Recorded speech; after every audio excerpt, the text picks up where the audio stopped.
off, you guys. It's been a long time since we've done this. Welcome back to the Aussie Grid Girl podcast. Now, I would like to first apologise to you guys. I know I disappeared for a little while.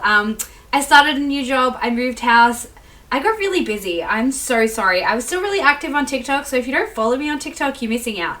My TikTok handle is Little Rockin' Emo, I'm pretty sure. I know, I need to change it. I'm going to change it to the Aussie Grid Girl next year, guys, I promise. But I have a very special episode for you guys that I recorded on Monday night. I actually recorded it last week and then the whole file corrupted and we re-recorded on Monday night. But that is all I'm going to say, and then I'm going to let you guys listen and enjoy. But before you do that, I just want to say a massive, massive thank you to my buddy Trent, who has been doing all of the editing of these podcasts for me every time. I'm so grateful to him. I know I really need to learn how to edit by myself, but Trent has been there the whole time and has helped me so much with this, and he's always so encouraging of everything that I do as well, and I really appreciate him as a friend. So Trent, thank you so much.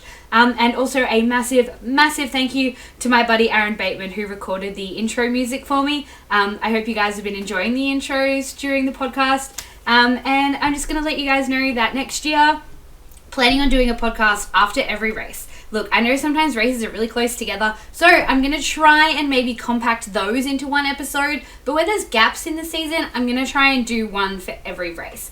And if you don't follow me on TikTok, definitely go and do that, because I'm going to be heaps more active on there during races as well. And at this stage, I'm not going to make it to Melbourne this year because I missed out on tickets and I'm absolutely devastated. But I'm going to try and do some filming during the Grand Prix weekend here, and maybe go down to the hotel where they're staying and meet the drivers, or try to meet the drivers. I also don't want to be that person that bugs them at the hotel, so maybe we'll see about that. But yeah, I just wanted to say thank you everybody for listening. Thank you for sticking around. Thank you to my dad for commenting on every episode on YouTube and telling me off when I swear.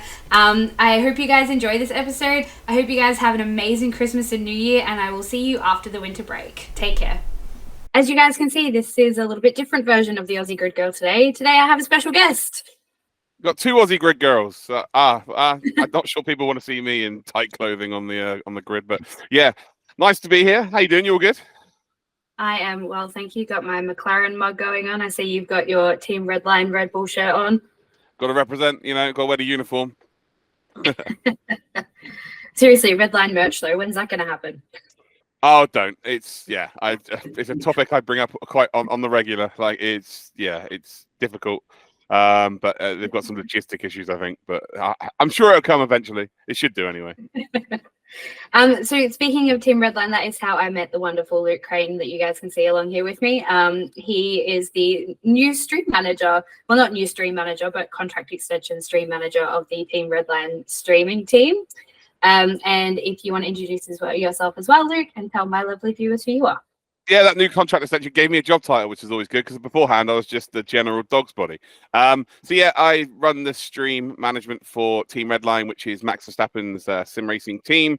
And we stream like some various games. It's kind of more of a chilled out space where the fans can get to see like the different side of the drivers, not just Max. There's many other drivers within the organization, and you get to see my face now as well, which wasn't happening at the start of it. But as the demand got more and more, people want to see my face. We did a face reveal, and now I'm on there. But yeah, it is basically just us gaming, having a bit of fun, and just kind of letting the fans have a little bit of an insight into what happens behind the scenes. So it's cool fun. But we also have some serious races as well. But we tend to kind of keep the drivers away in their own little room, and then there's like a group of us that will have a bit of fun and watch along the race. So yeah, you should definitely come check it out. Team Redline on Twitch. And I think, this might be a bit of an exclusive, but we're going to try and stream to YouTube as well as of next year. So we're going to try and do dual streaming. Sweet. You've just sort of got the handle on the dual streaming thing on your own as well, yeah? Well, I used to do it many years ago, but because I'm partnered with Twitch, you're not allowed to. So it's part of your contract. So as soon as I got partnered, I had to stop. So now Twitch have relaxed that rule as of November, I think, maybe October. So now we're allowed to go onto multiple platforms. There's a few rules and regulations you've got to abide by, but yeah, now it just makes sense to be on different platforms. Yeah. Well, no offense to Twitch. I used to Twitch stream as well. And then I happened to do this thing called Getting a Life, and I'm just so busy that I don't have time to do anything. Because I was doing it a lot during lockdown, but the rules sometimes confuse me with what is and isn't allowed. But we're not going to go on that tangent, because I could go on that tangent for hours. Yeah, for sure. The fact I'm allowed to go in a hot tub and just casually just chat to people. That's a whole different conversation, I guess. Speaking of what we're actually going to talk about today, we're going to do things a little bit differently, you guys. We're going to do like a season wrap up rather than a kind of like my thoughts on a race, seeing as it's been a very long time since I A, did a podcast, and B, since there was a race. I'm already counting down the days to Bahrain. My phone tells me how many days it is until the race. So, Real fan. I'll yeah, find out what's happening. To be honest, I need a break from so many races. I only watch it, right? But crikey, so many races in a season. I think it's like 82 days or something like that. So, okay, don't tell Max that. Christ. I'm sure he will find ways to entertain himself. Yeah, for sure. He'll be waiting for the last race of the season again. Like yesterday, he won himself some money. I saw on Twitter. He won $83 yesterday. Yeah, so he's going to be splashing the cash over Christmas this year. He's going to make a big difference to him. That is. Such a revelation. There's $80-something. Was it dollars or American dollars or pounds? Or... I don't even think he'll claim it. To be honest, it probably go to one of the other lads. So. Well, it's not like he needs it. So.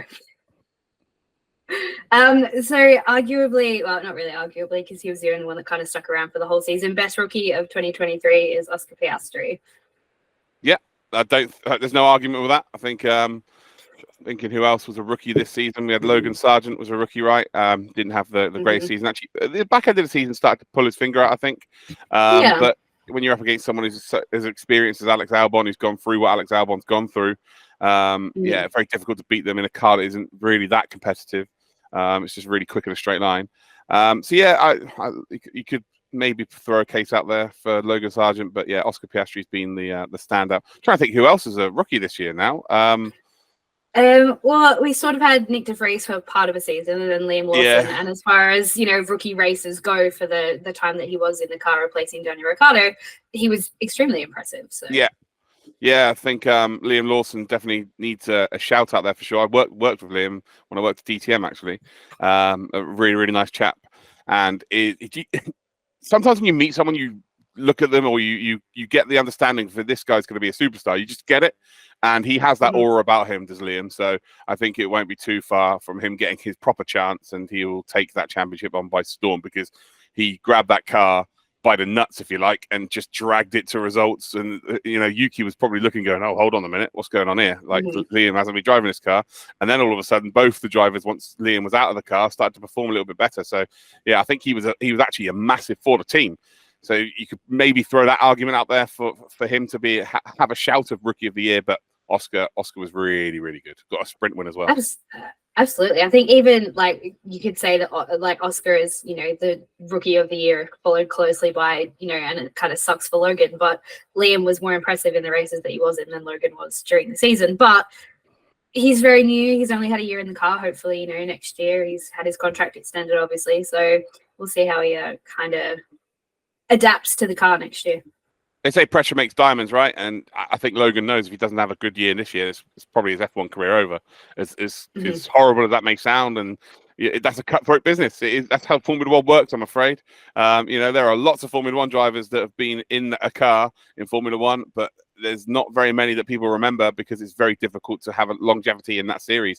It is the best, as it stands, 20 seats in the world of motorsport. It's very difficult to get there, and it's even more difficult to stay there. So, yeah, it needs a big season this season. I'm sure he'll do better, but I think he needs to do something pretty special to keep that seat. And I'd love to see the Williams car actually be capable of, doing good things. Although Alex kind of proved that it wasn't a useless car this year. It just wasn't as good as, the top runners, I suppose. It got better. It got better as the season went on. At the start of the season, it was an absolute dog, to be honest. But yeah, as the season went on, it really did become a pretty competitive car. They were reaching Q3. Even Logan himself got into Q3, right? So getting into Q3 a couple of times is massive, which shows your car's got genuine raw pace. But it's now working on the race pace, if you like, to get those results, because it's all good qualifying well, but if you don't do well in the race, you're not going to get any points. And points is exactly what the team needs to make money and ultimately be able to improve the car. So yeah, big season for Logan next season. Absolutely. And you say that the Williams was a dog at the start of the year. When you talk about most improved over the season, you've got to say, like, for myself, the most improved would be the McLaren car itself. and Lando and Oscar to an extent as well. But from last year, like Lando's always been quick. There's no argument about that. But the fact that he was able to get the McLaren up there, even though it was kind of a hunk of crap to start with. Yeah, no, the car is gonna be good. McLaren is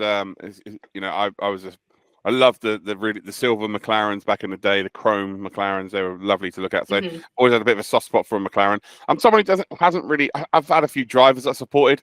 Never really had a team that's my team, if you like. It's like Williams, I guess, was the first team I really liked because of Damon Hill. So yeah, in terms of teams, it's never really been a thing for me. It's always been like about a driver, which is very odd because in any other sport you follow a team, not a it's like me being a Cristiano Ronaldo fan and now following him through each team. It's just not how it works for most sports.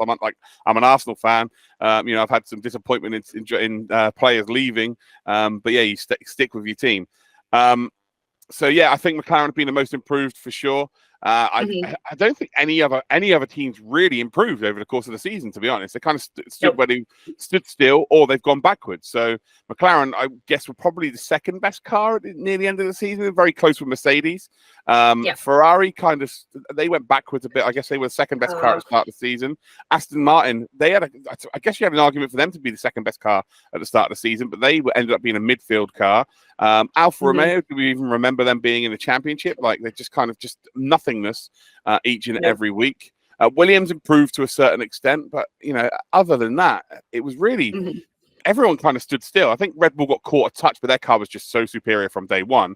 But everybody just stood still apart from McLaren. They really found, and they did some massive transfer business in terms of behind the scenes, and their technical director bringing in a couple of blokes from Red Bull after their gardening leave. Was it 3 months they had to not participate, and then as soon as they went to McLaren, it was within weeks that you noticed a difference. So yeah, McLaren, they really did pull something out of the bag. But it's been 15 years we've been waiting for this to happen. If you are a McLaren fan.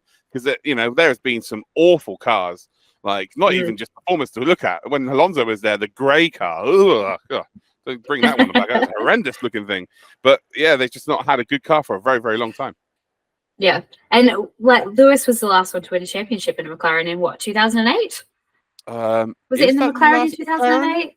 Yeah, it was McLaren. But was that the last McLaren championship? Yeah, I guess it was. Yeah, no, it definitely was. So that's just ridiculous, right? McLaren's one of the biggest names in not just in Formula One, but motorsport in general. And for them to not have a championship for what's 2008? It is 15 years, right? That's thereabouts. Absolute madness. Because they fell off massively, didn't they? When Jensen won a championship in 2009, they started to get race wins near the end of the season, but they were nowhere for the first half after being such a dominant one. I say dominant, but such a strong car in 2008. So ridiculous that they've fallen off so massively.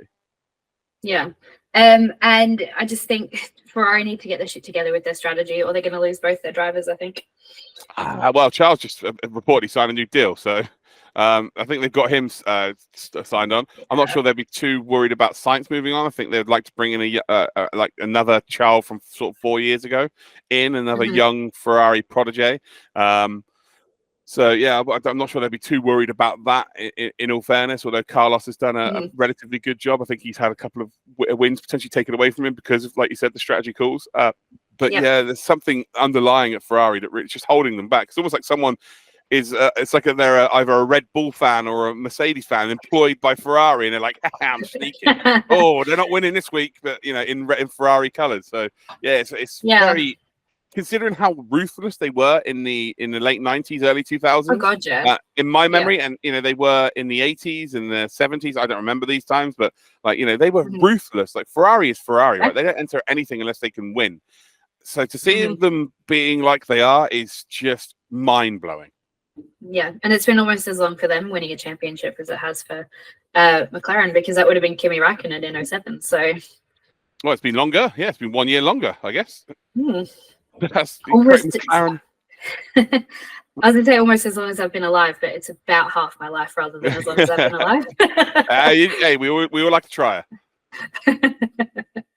it. Best moment for yourself in this year? I'm going to let people into behind the curtain here. We've already recorded this once, by the way, guys. So this is the second time. So I'm trying to remember what I said the last time, because again, it wasn't a very memorable season. There wasn't a lot of memories to really discuss. To be honest, it was been a bit horrendous. But for me, probably Vegas, Max singing a bit of Elvis at the end of the race, because I spent a lot of time with him that weekend over voice channels and playing video games to keep him like awake, basically, because he was trying to stay on, like, because they were finishing at like 4 o'clock in the morning. It's such a weird time for them to race, but they've just come from Europe as well. Like, they've gone from America, then he went back to Europe, then back to America, and it was just there's a 4-week span where it's just ridiculous, and just keep him on that schedule where you're just playing like FIFA or Call of Duty and stuff. And I just know how miserable he was in the hotel, and it's just like really, really tough for him out there. And then you could hear the release. He's like, I did it. He could, it almost came across like he didn't want to be there and didn't want to win. But when he actually crossed the line, you could tell how much it did mean to him, and how much he did want to win that race. I tell you, that it doesn't matter what you hear in an interview with Max. He is maybe definitely the most born to win person I've ever met. Like, even when we're playing video games, he has to win. It's crazy how competitive he is. But that's a difference between being being at the very, very top and not simple as that. Like, he wants to win at absolutely everything. It's a fair play. But to see him smile and finally the release, like, this is a tough weekend and getting the job done. Like, and also the overtakes he had to do as well. He had to overtake like 3 cars at the end. It was really cool. It's actually a race, wasn't it? Vegas, to be fair. So yeah, that for me was my highlight. What was yours? Yeah, it was one of the more interesting races of the year, for sure. So mine, I have 2, but one is because I was there when it happened. So the first one was Lando leading a lap at Silverstone. It's always exciting when it's the home driver, and he looks like he's the kind of guy that works so hard at what he does. So to see him, have that moment was good. And then my other one is also a Lando moment, but it was a bad moment for him because it was his battle in Australia for I think it was about 4 or 5 laps with Nico Hülkenberg. And the fact that at the start of the season, the McLaren was getting overtaken by a Haas was very upsetting as a Lando fan, but very good for me as a Nico Hülkenberg fan. So especially when that kind of overtake happened in front of the grandstand where I was seated. So yeah, no, of course. Pretty good memories. Always good memories of the Australian Grand Prix. I'm missing out next year, so that'll be fun. Watch it at home. One I'd like to go to, but it's a bit far for me. It's a tough one to drive to. Yeah, just a little bit, and it sold out so quickly. Like, it sold out in like 3 days or something, and I just had my house broken into like a day before the tickets went on sale, so I just could not afford it with everything that was going on. So yeah, that's less than very ideal. upsetting, but that's all right. There's always next year, and it will be on TV. So. Most exciting race is Baku and Vegas as a tie for me. Yeah, again, it wasn't really that much of an exciting season. I think the only person that's really, the only people that are happy with that are probably Red Bull. Like, they don't care if they're not battling with anybody. If they keep winning the races like they're winning them, they're not asked about it. The rest of the field would like it to be a bit more mixy, I think, and the fans certainly would like it to be. But yeah, there's no race that just sticks out to me and I go, oh, that was incredible. It's one of those seasons that's kind of, who was the 2023 world champion? Max Verstappen. What happened that season? Oh, we don't really know. Can't remember. Yeah. And every season kind of has their stamp. This one really doesn't. Just dominant. The dominant car is the stamp of the season. Yeah, the 2023 season where Red Bull broke all the records and where Max broke all the records and where he could have won the Constructors' Championship all by himself. But I will say, like, as much as it sounds like it's all about the car, well, you get the best drivers in the best cars. It's like when Lewis was winning the championship in Mercedes, he was the best driver in the best car. Max is at a level now where maybe we've never seen a driver at this level. I think he might have just peaked what Schumacher or Hamilton have done over the last 3 years. He's just reached a level where he's just untouchable. Plus, being in an incredible car, it's an impossible concoction to break. So, yeah, it's not just about the car. When you've got the full package, everyone else is in serious trouble. Yeah, absolutely. And people go on about, it's boring this season because, Red Bull's so dominant. But then you forget, you go back to like 2010 to 2013, where it was pretty much the same thing when Seb won 4 in a row. And then you had 6 years of Mercedes, even though it was, 5 Lewis's and 1 Nico, it was still 6 years of Mercedes. So I think Yeah. people kind of forget that. Yeah, it's just the way it is. Like, I think we were quite blessed in the 90s when we had a few different cars battling for championships, and in the early 2000s. But now it very much seems like once the regulations have been changed, if someone gets it right, they're kind of good for that period of time. Yeah, and it's not until 2026 that we get a big regulation change. So yeah, I don't keep up to date with all the regulations and stuff like that. I just don't care enough, to be honest, to be worried about that. So yeah, I guess it is 2026. But that's the one thing. Like when it comes to like football and stuff, I delve so deep into it, like the everything about it. But with Formula One, just like don't get me wrong, I'm a motorsport commentator. That's what I do for a living. So I have to know about the cars and I have to know about certain things. But I just want to see pretty race cars really loud go around a race circuit. That's kind of stripped back. That's what I want to see. I'm not really worried about the regulations, to be honest. Yeah, no, we miss the V10 engines, don't we?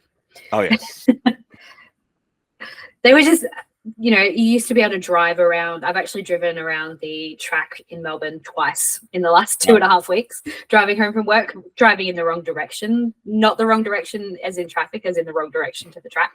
Just to put that out there. Because I did say that the other day and my friend was like, what do you mean you were driving the wrong way? I'm like, I wasn't driving the wrong way.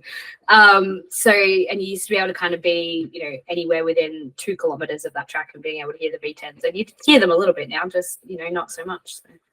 No, they were loud. They were very loud. I worked at DTM, and they had an Alfa Romeo like touring car with a V10 engine in it, and it's the loudest thing I've ever heard in my life. It was ridiculous. So yeah, that's the only time I've ever heard the cars. Well, I say that actually, I've commentated on a Benetton from '97, a Jaguar from 2000, Nice. a Ferrari from 2004. So I've heard these cars actually at Spa, because I commentated on this weird. It's like a rich white men championship who've got loads of money and they buy a Formula One car and then race it randomly at Spa.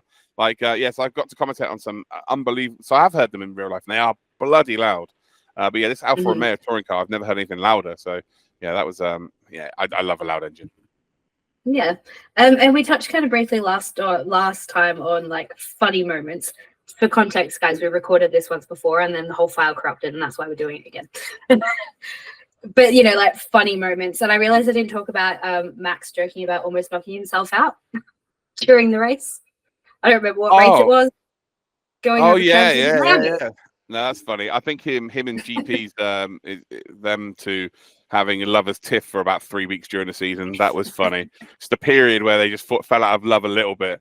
But yeah, that was I found that really funny. But and do you know what? Fair play to both of them, because they could have gone to the TV companies and gone, "Why are you broadcasting that stuff?" And they just went along with it. Like it is ultimately they've got a very strong relationship. You don't win a few world championships together without having a strong relationship, right? You have to be very brutally honest with each other, and sometimes and it's no different to when you work with someone and you get short with them. It happens, and then you just like, oh, do you know what? Shit, sorry about that, mate.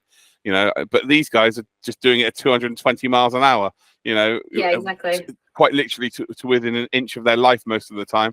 If they can't be short in that time, when can they be short? You know what I mean? So yeah, sometimes it's better to be blunt and to the point in those situations instead of having a couple of paragraphs dialogue to try and tell a driver that's trying to win a race, putting his life on the line. So, but I think the biggest, I said this, didn't I, to you on Friday? I said the best thing for motorsport or sports in general is social media, and the worst thing that's ever happened to sports and motorsport is social media. It's such a double-edged sword, and they just blow shit like that out of proportion. But for me, I just cracked up. I thought it was hilarious. Yeah, I think certain media kind of media outlets aren't very nice about certain people a lot of the time. Yeah, the British media don't like Max. The Dutch media don't like Lewis. Like if someone's from the UK, obviously we're exposed to Lewis the most. I work with Max, right? So I'm exposed to Max now a lot, so I get to see it from his perspective as well now a lot more. And for the most part, definitely the drivers don't give a shit. Like they're there to do a job, right? And they hate each other and all this stuff. They just don't give a shit. You know what I mean? Like once it's done, it's done. Like it's my favorite bit was actually Max calling George a dickhead. That was hilarious.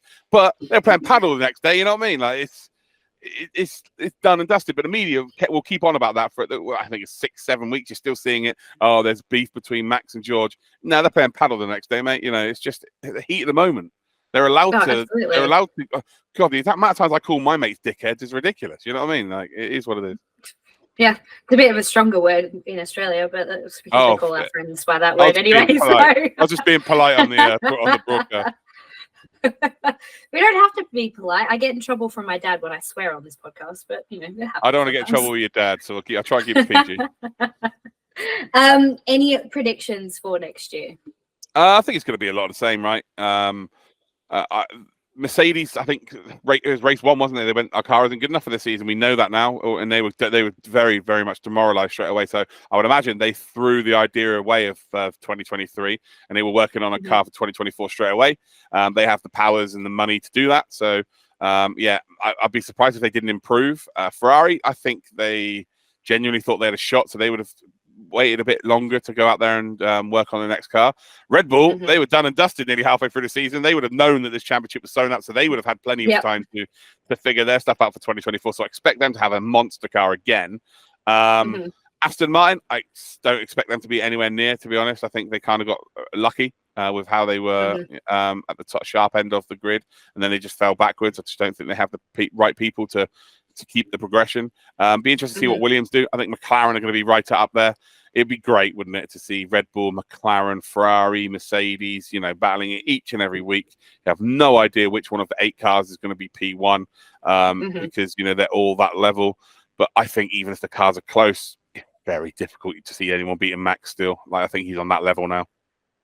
Absolutely. I think he's on that level of no one is going to be able to touch him for the foreseeable future. Well, I think something changed in him in 2021 when him and Lewis went at it. He was at the best he'd been at that point in his career, Max. He was unbelievable. And then he put Lewis in a position where he had to win 5 races in a row to even give himself a chance at Abu Dhabi. And he bloody did it.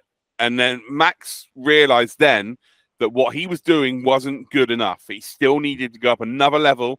And so I think that duel, as much as, they may have disdain for each other, I think, when all is said and done, Max will be like, that season with Lewis really, really sort of pushed me to a level I didn't believe that I could maybe get to. But yeah, he put Hamilton into a corner, and Hamilton just came out the box flying, like just wouldn't lose a race. And then obviously we know what happened at Abu Dhabi. But if there was ever a season where you could give 2 drivers a championship, that would be the one. But you can't. Max went and won it, and then since then he's just gone. Again, people will be like, "Oh, well, the car's this, the car's that." Max has just gone onto another level. Like you said, he could have won he would have won the team's championship on his own this season. Yeah, by himself. He's got Sergio Perez there, who's not a terrible driver by any stretch of the imagination. Like in terms of Red Bull drivers, number 2, he's one of the best number 2 drivers Red Bull ever had. He finished P2 in the championship. That's not happened very often at all. I don't think that's the first time actually. I think it's the first time they've ever had a 1-2 in a championship. So he's done the best job he can. Like Valtteri Bottas used to get a lot of stick at Mercedes. Used to be P2 in the championship every season. Like, what more do you want from a number 2 driver? You want a number 2 driver that's going to get enough points to be number 2 in the championship, but not really making it really difficult in the team to have an argument as to who's number 1 driver. So I think we're going to see a lot of the same, to be honest. But again, if the cars are similar, like if for instance Ferrari and Red Bull are exactly the same in terms of car, I find it very difficult for anyone to beat Max. I think that someone needs to have a better car than him for them to beat them. Yeah, absolutely. And like, people do go on about the car, but from what I see, from you guys and Redline in general, and like Max just works so hard. And not saying that the other drivers don't, but he's always on the sim, or he's always on the track and learning. And I think it's very obvious to certain people, if they're not even necessarily fans, that he's very dedicated. So 100%. But that goes for any world champion. You don't become world champion by accident. It's as simple as that. And there's no driver in this world that was in a position to win a world championship but hasn't, that deserves one. Every driver that's ever been a world champion deserves to be a champion. Like I said, it doesn't happen by accident. It happens through hard work. Some would say like Jenson Button was lucky. He got lucky with the car. It doesn't matter. He still had to drive the wheels off it. Still had to get into the position to win those races, and he did. And he still has to beat another driver in that car, which was Rubens Barrichello. So for me, the best drivers get the best cars, and there's no accidental champions.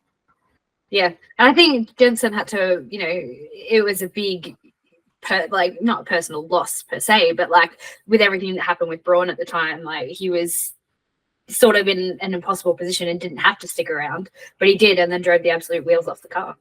Yeah, he deserved it. Absolutely deserved it. I think silly season will be very interesting next year because there are so many drivers that are out of contract. Wow, we've got backup, haven't we? We've got backup of because it's the first time ever I think we've had the same grid 2 years in a row. So we've got a backup now of young drivers that are all looking for a spot to come up. We've got the F2 champion, was it Theo? I think if an F2 driver has to get a seat if you win the championship, it's as simple as that. Absolutely. I find that bananas. That's not the case. That's another argument as to why we need 22, 24 cars on the grid. Or, maybe each team has to field a third car, which is a development driver. I don't know whether that's a thing or does that become too multi-classy? Does that become too dangerous? I don't know. But yeah, we need to give these youngsters a chance because there's some outstanding drivers out there. There really are. But silly season is going to be mad. I think we're going to see so many more drivers leave at the end of this season because, they've had 2 seasons now than we've ever seen before. And with the limited 20 cars, it's going to be crazy. Any prediction on who you think is going to retire at the end of next year? I have a strong call for Fernando. Yeah, I think so. I think it goes 2 ways. I think if he has a car that's really good and it's capable of winning it by the end of the season, I think he then has to go, do you know what? Maybe there's one more year here. And if he feels like he's performing, if he feels like he hasn't lost a step, then there's no reason for him to not carry on. If he has a dog milk season, he's probably just going to be like, yeah, I'm done with this, unless he gets an offer somewhere else. I think this might be the last season of Hulkenberg as well. I think he might be disappearing after this season. That makes me sad. Yeah, maybe even K-Mag as well. So he kind of got a second chance, didn't he? When he lost his seat originally. So maybe K-Mag. It'd be interesting to see what the top seats are because I think someone like Lando might think about venturing elsewhere because he's had it. I'm not say easy. He's pretty much been groomed to be a number 1 driver at McLaren from a very young age, and Piastri has come in and hit the ground running. And I find it very difficult to believe that relationship can continue if Piastri keeps on his arc of his trajectory towards the top. I think he is a very special, talented driver, someone I didn't have too much faith in actually at the start of the season. I'll be the first one to say that. I remember my dad saying, "Who's this Oscar Piastri?" I'm like, "Yeah, I'm not sure we're going to see too much from him." And then within weeks, he was just, I was like, "Wow, okay, this guy's unbelievable and consistent as well." I just think it's a dangerous place for Lando to be now. I think he could end up becoming a number 2 driver there if Piastri continues his progression. And then that's when we've seen it happen before at many teams where relationships become fractured. And then it can really hurt the team as a whole. So I'll be maybe even Oscar himself goes somewhere else. I just can't see those two. They are that good and they're that young that they've got so much growth. I just can't see that relationship working in the long term. Yeah. I hope that doesn't turn into another Nico Lewis kind of relationship because those two seem to get on so well, and we all know what happened at Mercedes. Yeah, so it's crazy, isn't it? That but that's what happens. Like we've currently got the same situation at Arsenal with our goalkeepers. It's very Formula 1 drivers is like goalkeepers. You kind of want one that's not quite as good as the other, and just hope that your top one never gets injured or anything like that. So that they play in like the lesser games in the lesser cups. But Formula 1, you don't have that. They're all racing at the same time. They're all in the big races. So you kind of want one that's really good and then one that's maybe not quite so good. But ultimately, when you've got 2 young, hungry drivers with no real limit in terms of their ability, it becomes very difficult. So you just don't really know who's going to be the top dog. And, there'll be agents, there'll be managers going, well, hold on, my driver should be top. And then it just becomes very, very messy. So I'll definitely watch out for those 2 in terms of one of them maybe moving in the future. As much as I love Nico Hulkenberg, I would love to kind of see him retire, and I would love to see Ollie Behrman full-time in the Haas seat. I think he was very impressive in the 2 practice sessions that he drove in, and just in F2 in general. That kid is, he's 18 and is very, very impressive. Yeah, there's three for me that are really, really, really quick. There's Behrman, O'Sullivan, and then there's Theo, the winner of the F2 championship. Those 3, I think they're ready. They're all ready. I think Liam Lawson's another one as well. So we've got 4 drivers that are just ready to get in the car. I guess maybe Behrman's maybe a year too early for him, so it's not the worst thing in the world. Maybe the same for O'Sullivan, but I think Theo is ready to go into to the car. Again, I think if you're Formula 2 champion, you should get the drive, but it's just not exactly how it works. And I think Liam's ready. So those two are definitely ready, and then the two behind them. But then you've got the Bortoletto is just going up to F2 as an F3 champion. How he hits the ground running or not would determine how quickly he goes up there. I think he's going to be a very special kind. I think he's the next Brazilian. He's got such a big fan base already. I think everyone's talking about him, and he's a really lovely lad as well. Like, his feet are firmly on the ground and he's working hard. I can tell you this from knowing him. As soon as he won the F3 championship, within a couple of days he was on Assetto Corsa in the F2 car around some of the tracks he's going to be racing this season. Like, that's how much preparation he's putting in, and that's also hanging around with Max, because Max does that. Max practices on AC. It's not always about him going on the sim. In MK, it's not always about it's sometimes just about learning the layout on his own sim at home. And Gabby started to do that. So watch out for him in the future as well. And any last words that you have for the podcast for today? Well, it's been fun. It's been great. Do you know what? It's the first time I've delved into Formula One like this for a long time. So I guess it's quite nice to know that this information does stick in my head, even though I'm kind of not really paying too much attention to it. I try and look at it more as a fan. My job does entail being at motorsport tracks and sort of knowing the ins and outs, but I try and make sure Formula One's the one where I'm just a fan of it. But yeah, lots of information to take in. Hopefully you've enjoyed it at home as well, and make sure that you hit that subscribe button. I would appreciate it. And make sure you follow Luke on all platforms as well. And your handles are, Luke? Is at Luke Crane Official on Instagram, and then everything else is Actual Vision. I will also put those in the description box below and in the description on Spotify. But thank you so much, Luke. I really appreciate you coming on and doing this with me again. And hopefully maybe we can get this going as like a yearly thing where we do a wrap up together. Yeah, why not? Sounds good to me.